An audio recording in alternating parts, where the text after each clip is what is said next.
हिंद दोस्तों।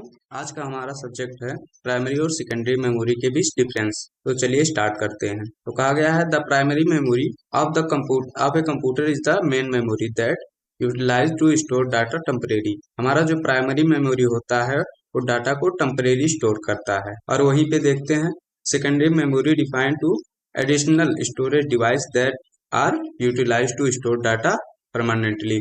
और हमारा जो सेकेंडरी मेमोरी होता है वो डाटा को परमानेंटली स्टोर करता है। दूसरे पे आते हैं primary memory is the temporary, या एक टेम्परेरी होता है, और secondary memory is the permanent, ये परमानेंट होता है। तीसरा है हमारे पास primary memory is the faster than secondary memory. Primary memory जो होता है वो फास्टर होता है सेकेंडरी मेमोरी के कंपेरिजन में, बिकॉज क्योंकि it is directly accessible to CPU. क्योंकि यह जो प्राइमरी मेमोरी होता है वो डायरेक्टली एक्सेसिबल होता है सीपीयू से, वह डायरेक्टली इंटरफेस होता है सीपीयू से। और वहीं पे secondary memory, the secondary memory is non volatile which mean it retain data even when the power is off. जो सेकेंडरी मेमोरी होता है नॉन वोलेटाइल होता है, व्हिच मीन्स इसका मतलब ये है retain data even when the power off. आपका डाटा बचा रहता है जब आप पावर ऑफ करते हैं, या इसका मतलब ये है कि ये डायरेक्टली सीपीयू से कनेक्ट नहीं रहता है कि सीपीयू ऑफ हुआ तो डाटा ऑफ हो जाएगा। इसका एक अपना अलग मैटर होता है, इसलिए जो होता है थोड़ा स्लो होता है।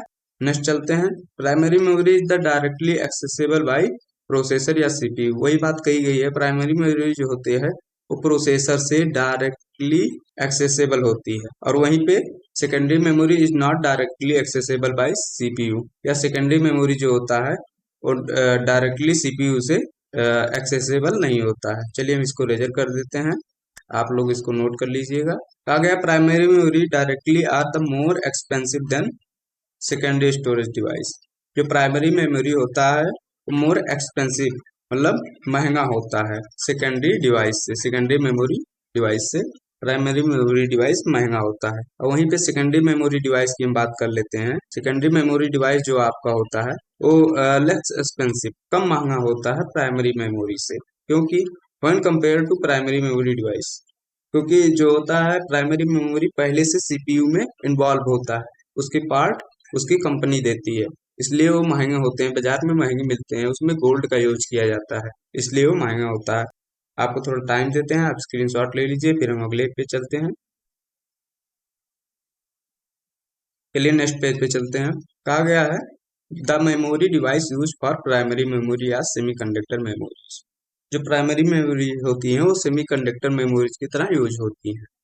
और वहीं पे दूसरा कहा गया the secondary memory device are magnetic and optical memories.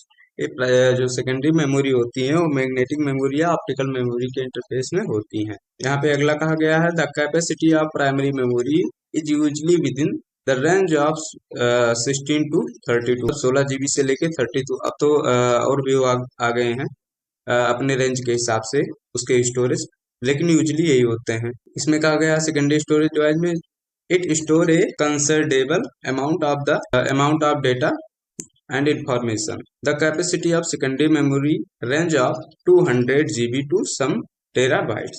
इसका मतलब ये होता है कि सेकेंडरी मेमोरी की डिवाइस कैपेसिटी बहुत ज़्यादा होती है, क्योंकि ये जीबी में होती है 200 GB।